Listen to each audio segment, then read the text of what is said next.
vous pensez qu'il y a beaucoup de gens qui se font avoir par ça? Jacques Taylor, donc psychosociologue, ici donc sur le plateau.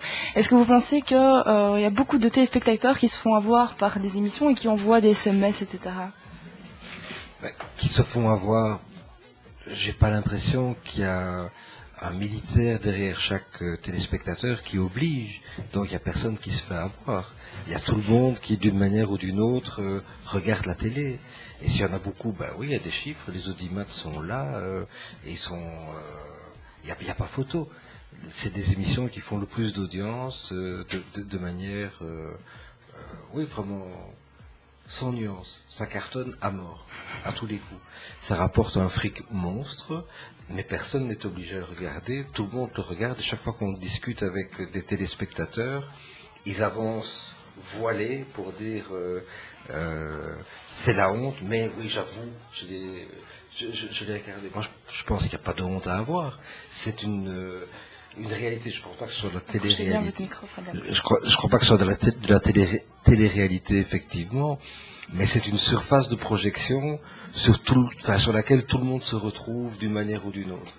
Et donc ça fait plaisir, ça fait vibrer, ça fait fantasmer, ça fait se projeter, et voilà. Et je pense qu'il n'y a vraiment pas de honte à se situer dans cette situation-là. Simplement, c'est, je pense, l'illustration de fonctionnement des médias et à travers ça, de fonctionnement d'une société qui a pas d'autre miroir. Alors on peut dire que c'est un miroir pitoyable, tout ce qu'on veut.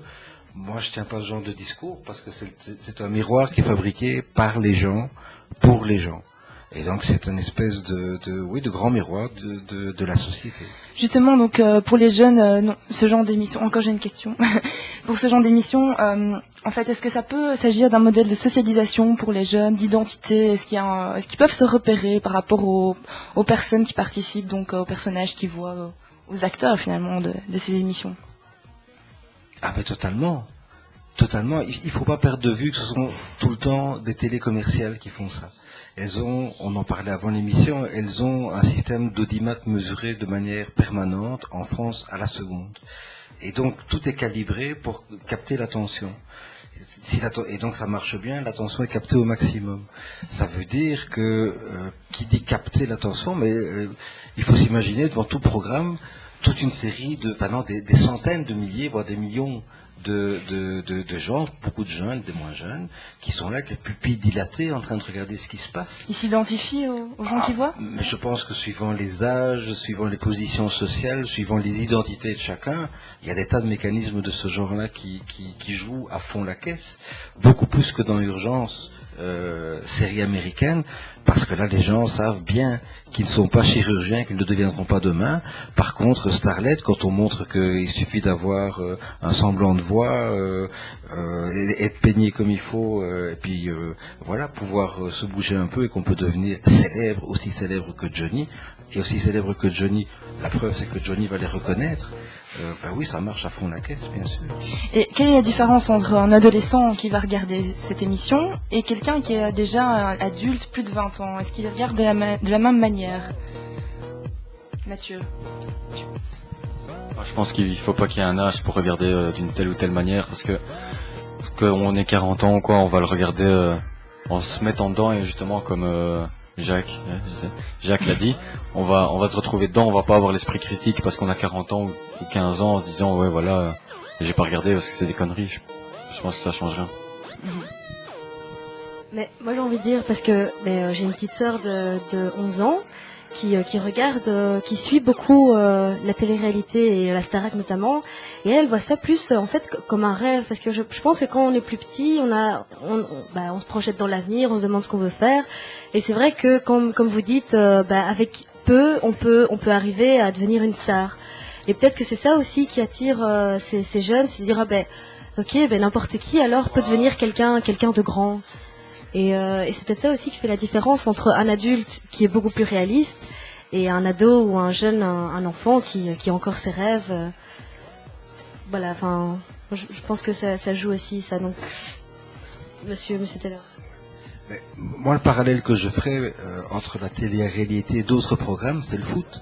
C'est aussi du rêve qui est vendu dans le foot. C'est l'idée que si tu touches bien un ballon, si tu cours vite, que tu dribbles bien, mais tu peux devenir un Ronaldo bis-terre, n'importe quoi. Tu vas pouvoir gagner des millions, et tu imagines gagner des millions en jouant à la balle. C'est génial. Sauf qu'il n'y a jamais que des équipes de 11. Au maximum, on en met 15 parce qu'il y a quelques réserves.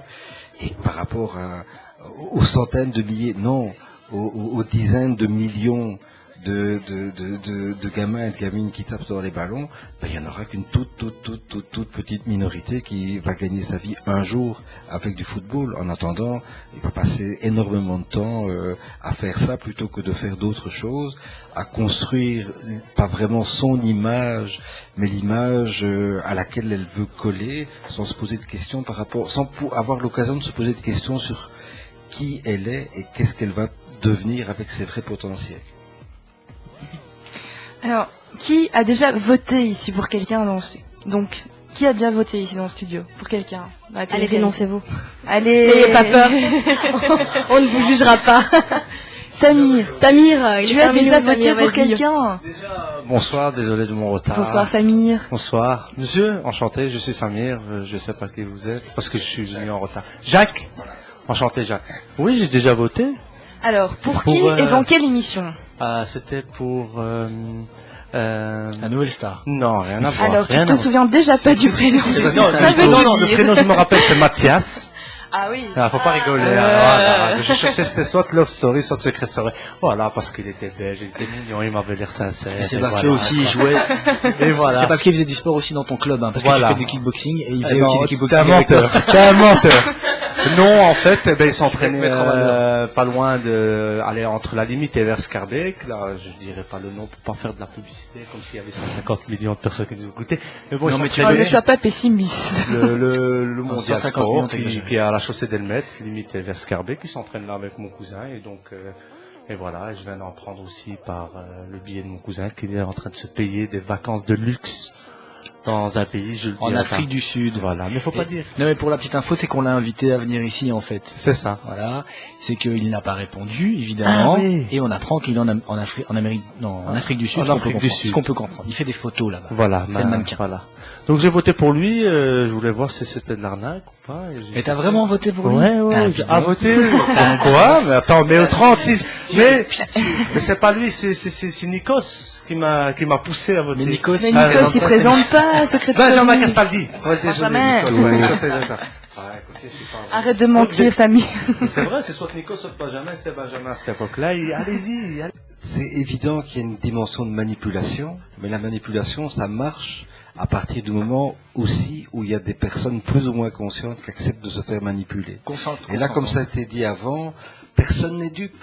Tout le monde sait que c'est pipé quelque part. Tout le monde sait qu'il y a du montage. Tout le monde sait que les votes... non, on peut pas voter n'importe comment. N'importe qui peut pas gagner, n'importe qui peut pas perdre. Il faut pas que ça trouble les gens quand même. Oui, enfin, peut-être. Est-ce que oui, c'est ce que c'est réel? J'en sais rien, mais je pense que de toute manière, en admettant même que sur ce plan-là, les choses soient pas pipées, fondamentalement, l'ensemble du processus, c'est un machin très très manipulatoire du début jusqu'à la fin. Mais ce que je veux dire, c'est que personne n'est obligé de regarder ça. Et donc si tout le monde se précipite pour le voir, c'est que tout le monde y retrouve quelque chose, tout le monde y projette quelque chose, tout le monde vit dans un futur qui est en train de se construire sous les yeux. Et voilà, tout le monde a envie de rencontrer Johnny. Enfin, non, tous les spectateurs ont envie de rencontrer Johnny. Pour ma part, je vis bien sans. Ça peut continuer. Non, vous pouvez le dire, vous la rencontrez Johnny. On va arranger ça voilà. pour l'émission. Si vous pouvez m'arranger ça, je vous dis d'avance merci. Mathieu, tu voulais dire quelque chose donc pour les huissiers. Est-ce que c'est vrai ces huissiers Pardon. Mais justement, l'huissier, il vérifie pas le dépouillage des votes, il en a rien à foutre. Tout ce qu'il veut, c'est l'huissier, tout ce à quoi il sert, c'est juste à voir que le présentateur dit ce qui est marqué sur l'enveloppe. Donc voilà, il sert qu'à ça, il s'en fout. Donc il ne suit pas du tout le processus. Non, mais il y a aucun dépouillage. Ça se trouve, il y a, allez quoi, je sais pas moi, 80% des gens qui votent pour la petite mère française, par exemple, parce que je suis pas la Starac. Et